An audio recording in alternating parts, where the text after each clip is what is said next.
Muito bem. Muito boa tarde. Antes de mais, agradecer a presença e a colaboração aqui com a Assembleia nos trabalhos da especialidade desta proposta de lei, no âmbito agora da audição da Ordem dos Engenheiros Técnicos. Temos, portanto, o Sr. Bastonário, o Engenheiro Augusto Ferreira Guedes, o Sr. Vice-Presidente José Manuel Sousa. Como falta aqui um dos senhores, eu não sei qual é o dos senhores que falta. Muito bem. E o Sr. Presidente da Assembleia, Engenheiro Pedro Brás. É assim, não é? Sim, certo. Peço desculpa. Sim, estava só a agilizar. Muito bem. Muito obrigada novamente pela vossa presença. Nós hoje, a grelha de tempos para a nossa audição é a seguinte: uma primeira intervenção inicial do Sr. Bastonário, ou de quem pretender que intervenha, com um tempo de 10 minutos, com alguma tolerância. Depois darei a palavra aos grupos parlamentares em 5 minutos para cada grupo parlamentar e depois, finalmente, uma intervenção final, novamente, do Sr. Bastonário, também por 10 minutos, ou, enfim, com alguma tolerância também, para efeitos de resposta ou do que pretender, dos termos em que pretender intervir. Sem mais delongas, portanto, passava a palavra ao Sr. Bastonário. Muito obrigada. Muito boa tarde, Sr. Deputado, Sra. Presidente, meus senhores e minhas senhoras. A Ordem dos Engenheiros Técnicos agradece a disponibilidade da Assembleia, dos seus deputados, para ouvirem as nossas posições. E nós queríamos, nesta fase do processo, se a Sra. Presidente me permitisse, nós temos aqui um documento que vamos seguir como guião. Eu trouxe uma para para ser fácil de, como engenheiro, organizados, para não perdermos tempo, porque depois, ponto a ponto, vamos ter as nossas propostas. Mas, antes disso, queria dizer que as mudanças nos estatutos da Ordem eram necessárias, apesar de, em alguns aspectos, serem excessivos, como, por exemplo, haver um maior número de membros externos nos conselhos de supervisão. Mas, enfim, está decidido, vamos viver bem com isso, não vemos nenhum problema de maior. Também, para clarificar aqui, a nossa Ordem não considera que haja uma intermissão política na nossa atividade. Porque mesmo no Conselho de Supervisão, mesmo mantendo o maior número de membros externos, como somos nós que os escolhemos, não vemos que seja nenhuma ingerência política e, portanto, sobre essa matéria, queria também que ficasse clara a posição da nossa Ordem. É verdade que todos nós clamamos por reformas estruturais, mas quando um governo as promove, estamos sempre contra. Isto faz parte da natureza humana e, portanto, dizemos sempre mal, mas depois, quando alguém faz alguma coisa, que estamos contra porque vem colidir com os nossos interesses. E, portanto, a nossa Ordem está globalmente de acordo com a proposta em discussão e, para que haja uma mais fácil percepção das nossas propostas, temos em papel os nossos contributos, que já distribuí, que vamos acompanhar, e depois amanhã enviaremos pelo correio eletrónico uma versão digital com, enfim, eu penso que haverá aqui uma ou outra coisa que ainda vamos ter que melhorar, e, portanto, eu passaria agora aos nossos contributos. E, portanto, logo no artigo 1º, nós achamos que deve aparecer no número 1, OET, Ordem dos Engenheiros Técnicos, e depois o número 6, em que a Ordem adota uma sigla e um logotipo, porque tem havido alguns problemas aí com porque é que nós temos esta designação aí nos registros das finanças e coisas do género. Depois, na linha B do artigo 3º, nós acrescentámos aqui que é preciso regular o exercício da profissão de engenheiro técnico pelas qualificações académicas adequadas, não as profissionais adequadas, e o seu exercício através do reconhecimento de competências profissionais, incluindo, atuando igualmente em matéria de natureza disciplinar e deontológica. Portanto, era aqui uma clarificação do que é cada uma das coisas. Depois, na linha C, além de fazer a inscrição de todos os engenheiros técnicos, das sociedades de engenheiros técnicos e das sociedades multidisciplinares de engenheiros técnicos. Depois temos aqui uma proposta de melhoria da redação da linha P, em que nós dizemos que a Ordem deve reconhecer as qualificações profissionais na área de engenharia dos cidadãos de Estados-membros da União Europeia ou do Espaço Económico Europeu e dos cidadãos de países terceiros com formação obtidas fora de Portugal nos termos da lei, da direito da União Europeia e de Convenção Internacional ou de protocolos celebrados pela Ordem com entidades congêneres estrangeiras ou de membros efetivos de associações congêneres estrangeiras que integrem a antiga FEANI, agora o EE, que é a Engenharia Europe, ou a Federação Mundial de Engenheiros. Portanto, nós consideramos que se nós trabalhamos pelo mundo, queremos ser reconhecidos noutras latitudes, adotamos o princípio de que se há um qualquer estrangeiro que é membro de uma federação mundial, de uma ordem semelhante à nossa, nós vamos fazer o reconhecimento automático. Estamos a falar do reconhecimento profissional, não académico. Académico é outra coisa e, portanto, nós separamos aqui. Um destes queira ser licenciado ou mestre, isso é outro problema. Não tem, agora, para o exercício da profissão, e, portanto, nós apelávamos muito que esta formação ficasse aqui consagrada, porque simplificava muitos dos processos que nós temos, por vezes, grande dificuldade em resolver. Aliás, quando o Governo pediu para nós resolvermos os problemas dos colegas da Venezuela, foi difícil e continua a ser muito difícil resolver. Agora, se um venezuelano é do Colégio de Engenharia da Venezuela, que é destas organizações, que é semelhante a nós, porque o reconhecimento profissional, não percebemos porque é que não é possível, porque, aliás, como na altura escrevi ao Sr. Estado da Imigração,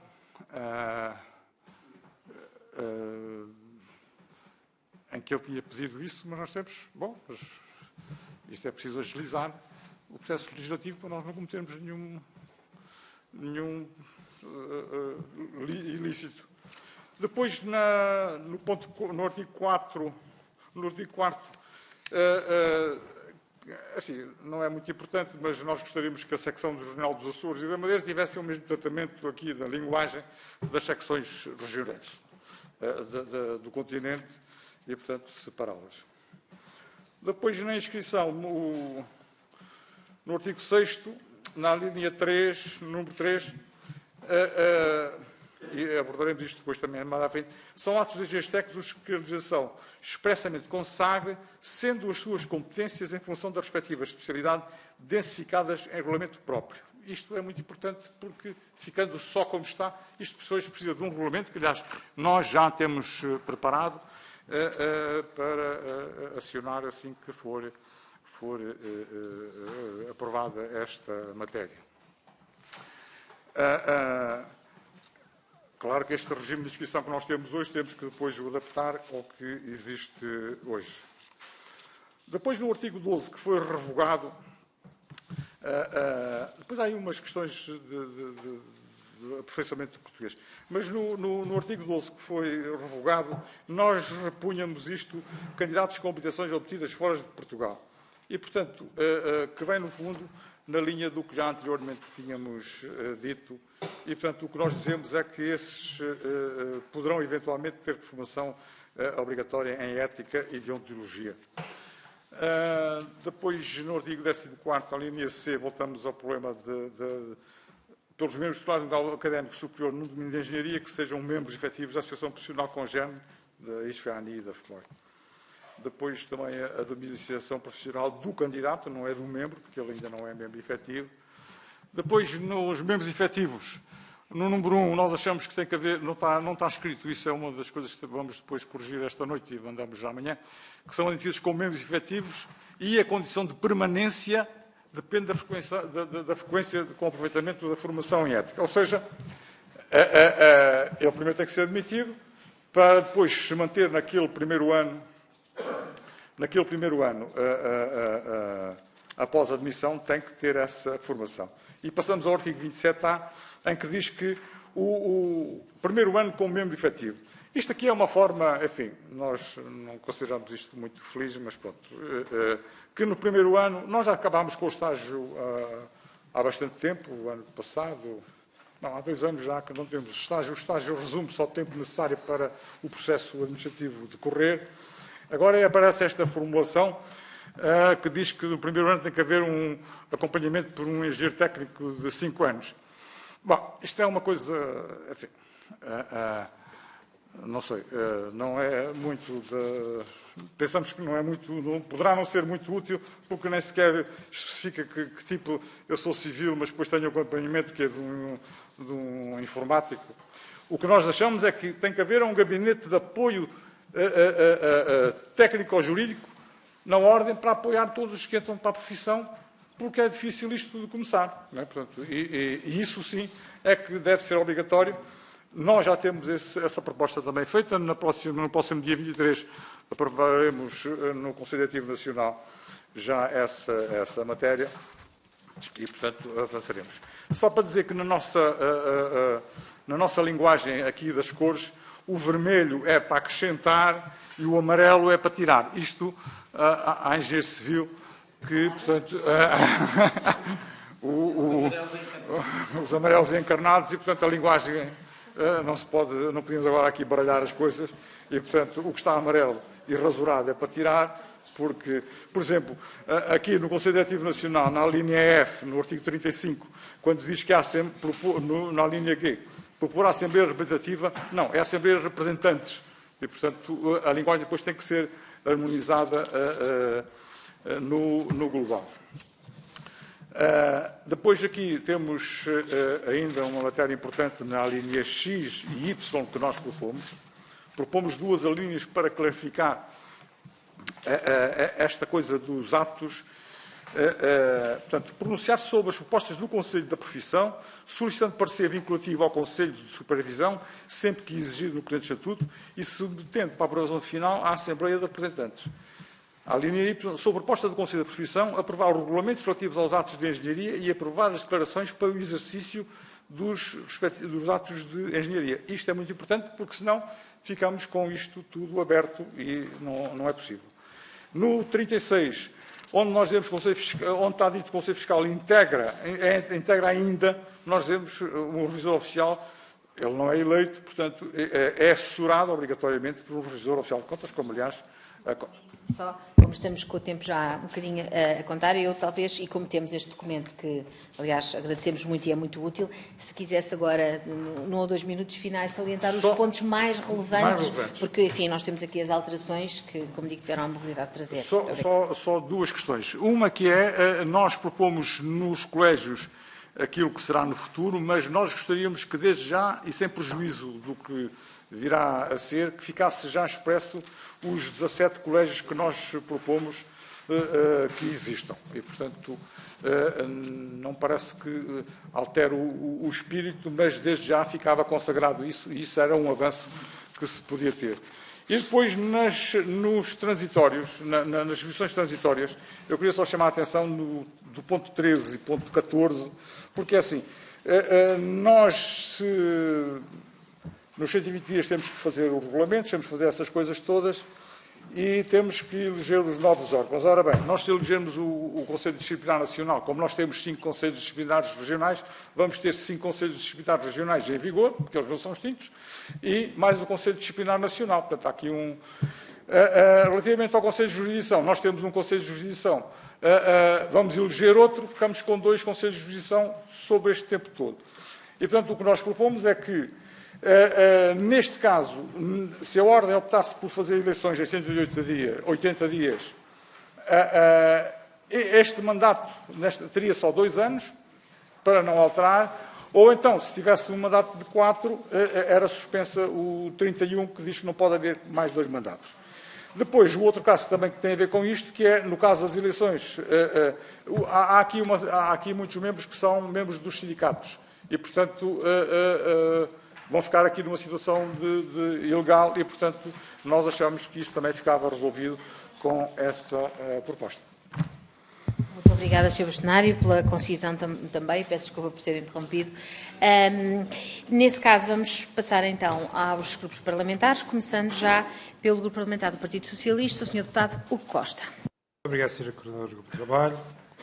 Saudar a Ordem dos Engenheiros Técnicos, na pessoa do Sr. Bastonário, do Sr. Vice-Presidente, também do Sr. Presidente da Assembleia Geral, e dizer, em primeiro lugar, que estamos num momento importante, que é o momento da especialidade, de ouvir contributos, um trabalho de diálogo, e é esse trabalho de diálogo que a Ordem dos Engenheiros Técnicos e bem veio aqui realizar, apresentando um documento que, naturalmente, vamos analisar com maior atenção no Grupo Parlamentar do Partido Socialista para melhorar aquela que é a proposta sobre a Ordem dos Engenheiros Técnicos. Mas sublinhar dois pontos que para mim e para o Grupo Parlamentar do Partido Socialista, são cruciais. Em primeiro lugar, é que, fruto do diálogo com o Governo, a Ordem dos Engenheiros Técnicos concorda genericamente com a proposta que está neste momento em cima da mesa. E sublinhar também aquela que é a posição da Ordem dos Engenheiros Técnicos, que ter um órgão de supervisão é tudo menos ingerência política. Isso acho que é importante ser aqui colocado, porque não veio da parte de um grupo parlamentar, veio da parte de uma ordem. Isso é importante ser sublinhado. Portanto, naturalmente, quem tem medo da transparência, ou quem coloca como órgão de supervisão ser ingerência, é certamente algo que está muito longe daqueles que são os princípios normais, democráticos e de transparência. Depois, dizer que este processo é um processo normal, é um processo que advém daquela que é uma lei-quadro, que teve aprovação na Assembleia da República, que está publicada, que foi considerada por unanimidade constitucional no Tribunal Constitucional, também é importante relembrar esse ponto, e, desse ponto de vista, este é o momento também de colocar cada ordem com os seus próprios estatutos. E dizer que há aqui um conjunto de princípios que nós colocamos como essenciais, genericamente, de combate à precariedade, de separar aquelas que são as funções de regulação das funções de representação, da questão das atividades reservadas, o que é que são atividades reservadas, o que é que não são atividades reservadas, também outro tipo de matérias que são para nós importantes e, naturalmente, as matérias da transparência, do órgão de supervisão e também da existência de um problema. Depois da vossa apresentação e destas matérias, percebemos que existe aqui algum trabalho ainda para fazer, de acertar alguns detalhes, e esse é o nosso compromisso, trabalharmos em conjunto para acertar estes temas, percebendo que até à votação final global ainda vai haver um tempo para apresentar propostas. Vamos olhar para as mesmas propostas, porque acreditamos que é nesse diálogo que tem sido feito e que tem sido referido por um conjunto significativo das ordens aqui ouvidas, em que as propostas têm evoluído e que têm sido apresentadas. Por isso, certamente, também no contexto daquilo que é o trabalho parlamentar, esse trabalho vai ser realizado, e é esse o compromisso do Grupo Parlamentar do Partido Socialista, percebendo que, no caso dos engenheiros técnicos, se me permitem, são apenas algumas questões quase de afinações que são necessárias e que são importantes, e que este trabalho vai ser aqui realizado em conjunto, e vamos olhar com muita atenção para a vossa colocação, questionando talvez quais é que são para vocês aquelas que são as duas ou três, destas matérias todas, quais são as duas ou três para vocês mais fundamentais que se trabalham. Muito obrigado.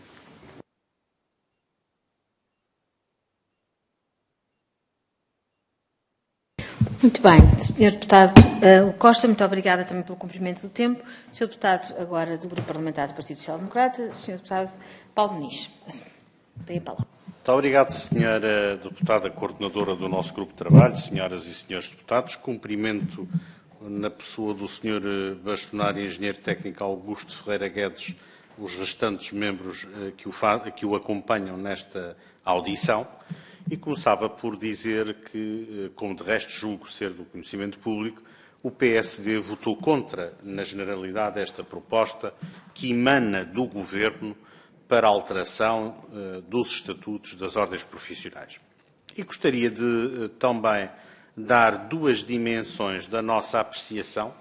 Uma que tem a ver estritamente com o papel das ordens, e nós entendemos que o papel das ordens tem a ver com um serviço público, tem a ver com a confiança pública do cidadão num conjunto de profissões que são reguladas.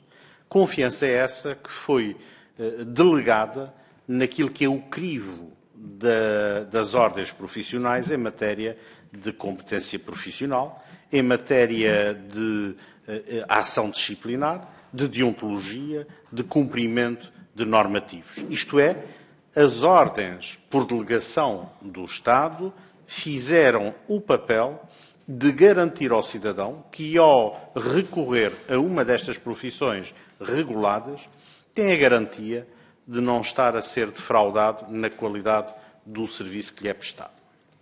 Uma segunda dimensão para nós muito importante tem a ver com a independência das ordens. As ordens exercem uma opinião estritamente e necessariamente técnica nas suas áreas de influência, e esta opinião técnica é naturalmente baseada no seu conhecimento de rigor e em profundidade das matérias que aprecia. É evidente que nós entendemos que a configuração da organização proposta nesta proposta que emana do Governo e não da Assembleia, como aliás a última anterior que promoveu alterações substanciais aos estatutos das ordens, mas eu dizia, esta proposta configura, do nosso ponto de vista, uma arquitetura de organização que vem pôr em causa esta independência, nomeadamente pela introdução de elementos fora do seio profissional, fora do exercício da profissão, em particular em órgãos como o de supervisão, um destes membros são maioritários. Esta é a nossa visão sobre esta questão.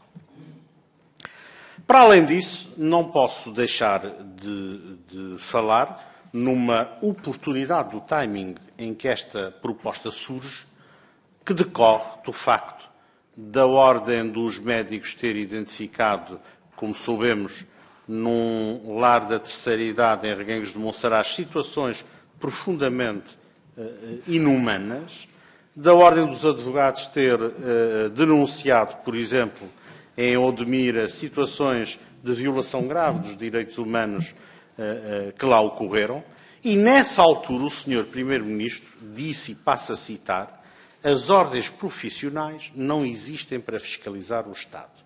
Este foi o tiro de partida para a configuração da proposta que hoje recebemos.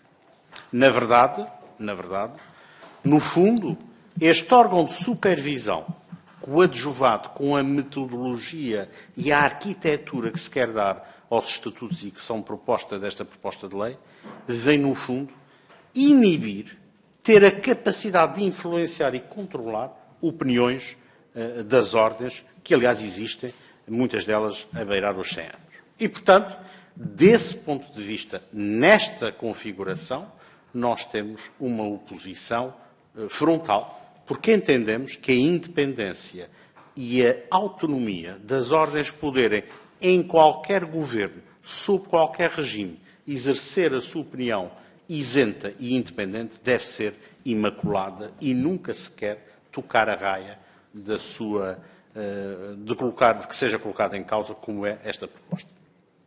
Aliás, e para finalizar, deixe recordar que já em 2008, a Ordem dos Engenheiros, na altura, questionou a localização do novo aeroporto de Lisboa na OTA e imediatamente se abriu uma discussão e reflexão que aprofundou um tema. E isto foi uma atitude que só foi possível e uma iniciativa no quadro da liberdade e da isenção e da independência das ordens. Portanto, no fundo, nós entendemos que a arquitetura que está aqui gizada põe em causa esta independência. A finalizar, também dizer que mantemos o aspecto falacioso de que as ordens contribuem para o desemprego de algum modo, ou, se quisermos, para aumentar os profissionais sem emprego. Há muitos inscritos em muitas ordens que estão no desemprego ou que imigram para encontrar soluções. Portanto, esta é outra falácia que o Partido Socialista utiliza de forma inteligente e subreptícia para propor esta alteração que agora nós apreciamos. Muito obrigado, Sra. Coordenadora. Muito obrigada, Sr. Deputado Paulo Muniz. Passava então agora a palavra ao Sr. Deputado do Chega, Deputado Jorge Calveias. Muito obrigado. Muito obrigado, Sra. Deputada Coordenadora.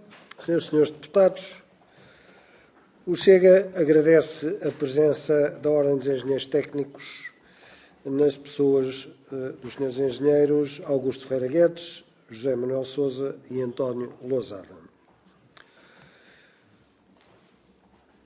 Não posso deixar de dar nota que o Partido Chega, desde cedo, expressou fortes objeções à proposta de lei que altera o funcionamento das ordens profissionais, posição totalmente diferente da posição pública da Iniciativa Liberal de acabar com as ordens profissionais.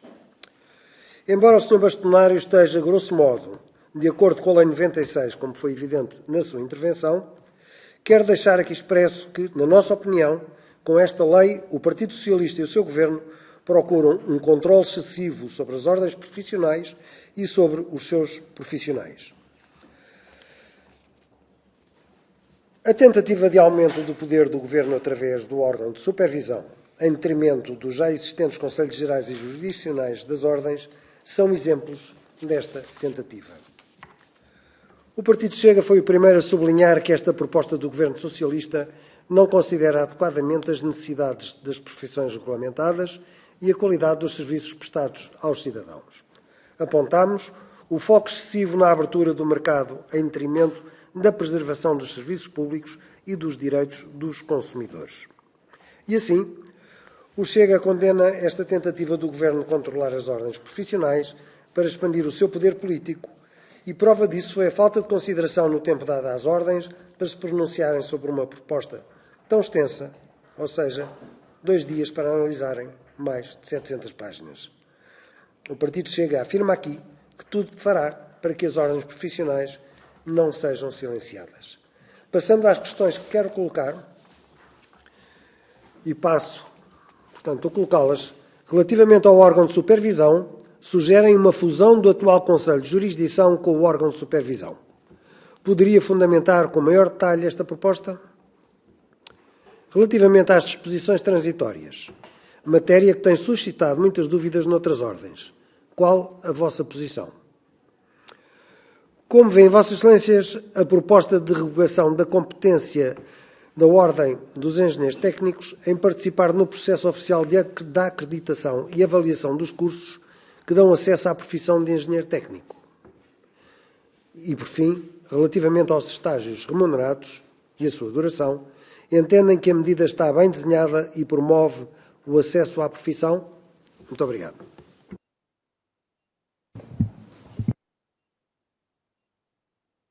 Muito obrigada, Sr. Deputado. Não sei se ainda tem tempo, não sei se quer completar. Não? Então, agradeço-lhe além de mais a celeridade. Muito obrigada, Sr. Deputado. E passo então a palavra ao Sr. Bastonário desde já para a intervenção final e a resposta. Muito obrigada.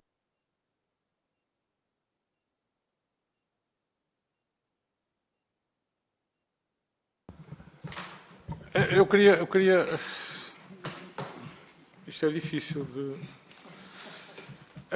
Eu queria dizer assim, os engenheiros técnicos têm 170 anos de existência. E, de facto, só nos sentimos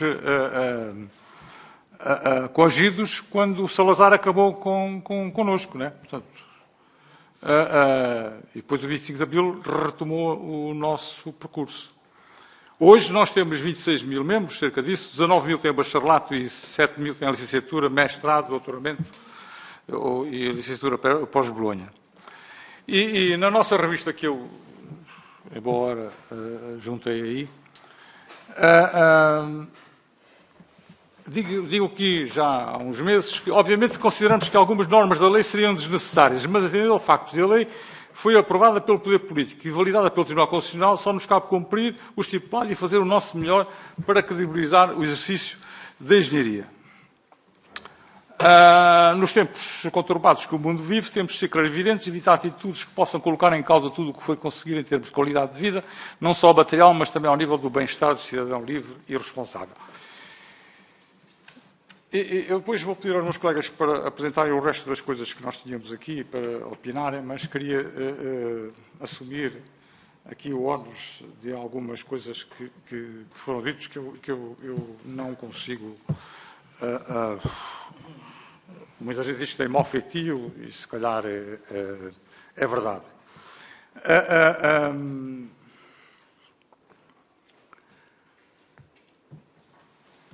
O Sr. Deputado, o Costa,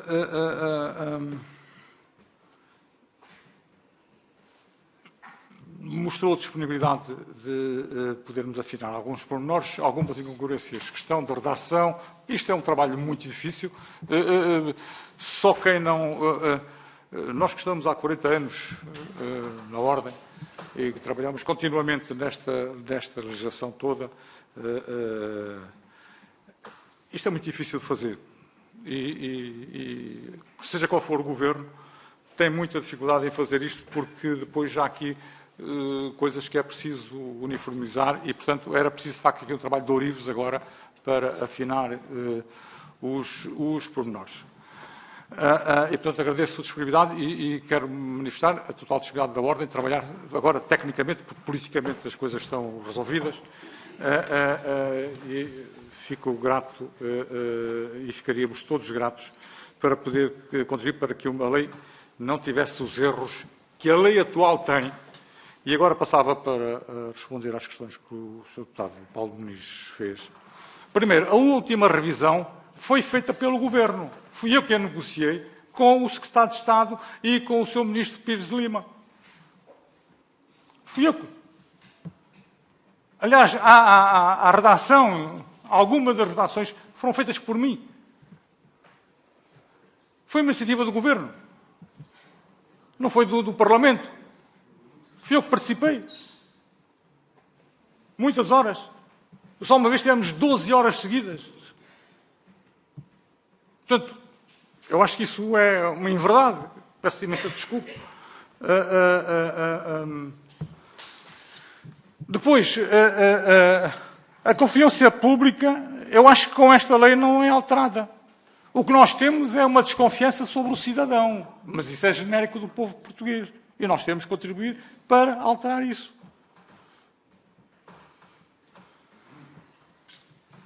Sobre o desemprego, obviamente que durante muito tempo e ainda hoje, os bloqueios que algumas ordens colocavam, e nós também, durante muito tempo nós não reconhecíamos, por exemplo, os agrários, quando fomos pressionados pelo ministro Roberto Carneiro, é que nós passámos a considerar os agrários. É evidente que nós, pondo taxas altas, cobrando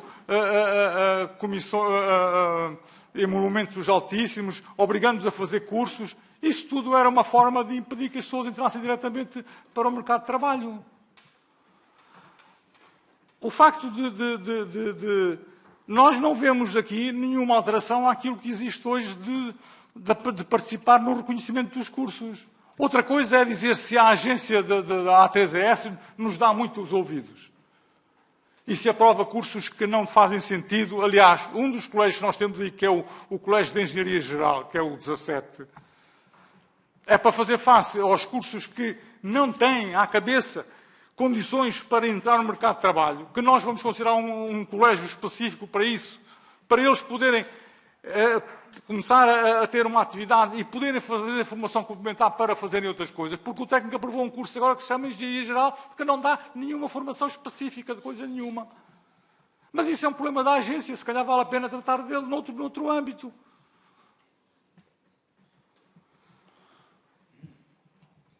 A opinião da Ordem, eu nunca senti constrangido, e já sou bastonário há muitos anos.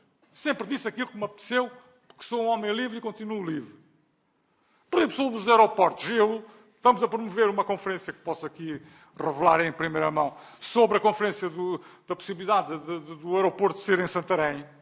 E eu não tenho nenhum medo que venham correr atrás de mim. E se correr, tem que correr muito, quer dizer, não é? Portanto, eu não sinto, não vejo onde é que se lê aqui o que nós ficamos amordaçados. sinceramente, eu não consigo atingir isso e fico desconfortável e custa-me, mas, enfim, há coisas que uma pessoa não pode deixar de referir e peço imensa desculpa, mas com a maior das elegâncias queria reafirmar estas questões. Sobre o Sr. Deputado Jorge Galvez do Chega, eu acho que a defesa do consumidor está absolutamente garantida. Não vejo.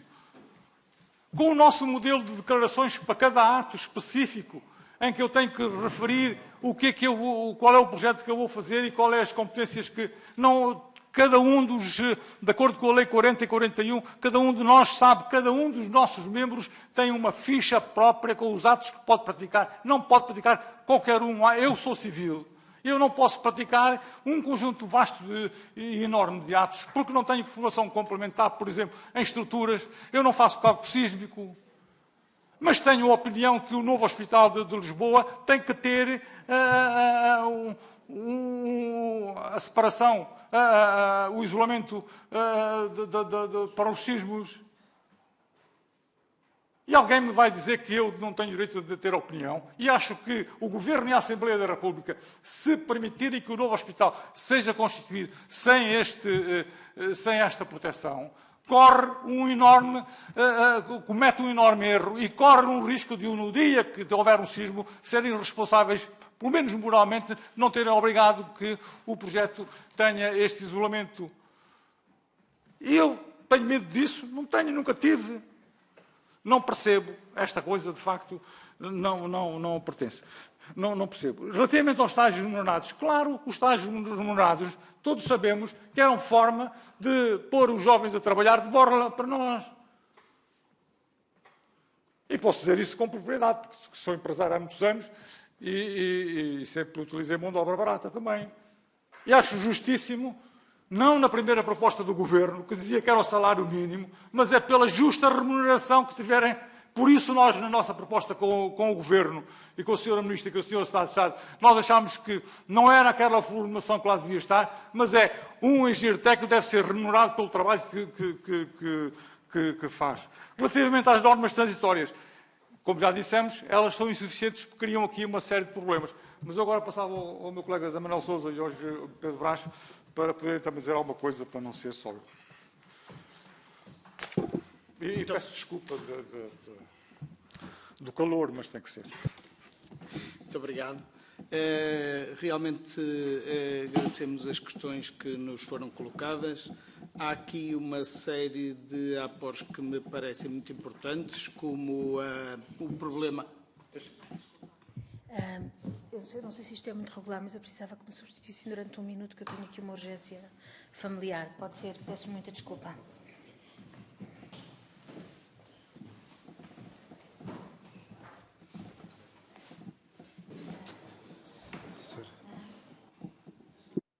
Pode continuar. Sim, muito obrigado.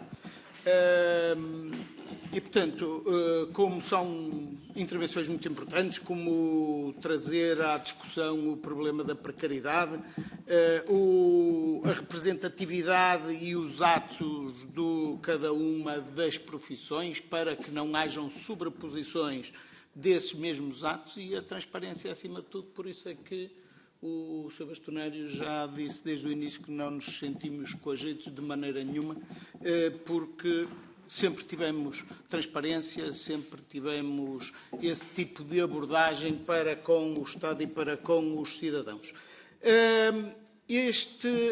Efetivamente, achamos também, e estamos disponíveis para aprofundar essa questão, que poderia haver aqui uma melhor integração entre o órgão de supervisão, jurisdição e disciplinar.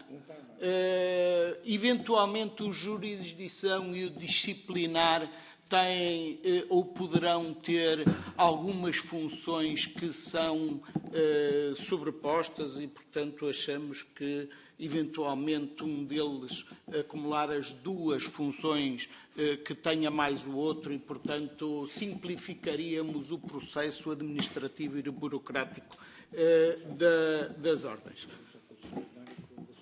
Exatamente. E a nossa proposta neste aspecto seria cumprirmos o que está exarado na Lei 12, ou seja, ficar com o órgão de supervisão e o órgão disciplinar. Sobre a avaliação e acreditação dos cursos, tudo temos feito para que sejam cumpridos os créditos necessários nas áreas específicas de conhecimento.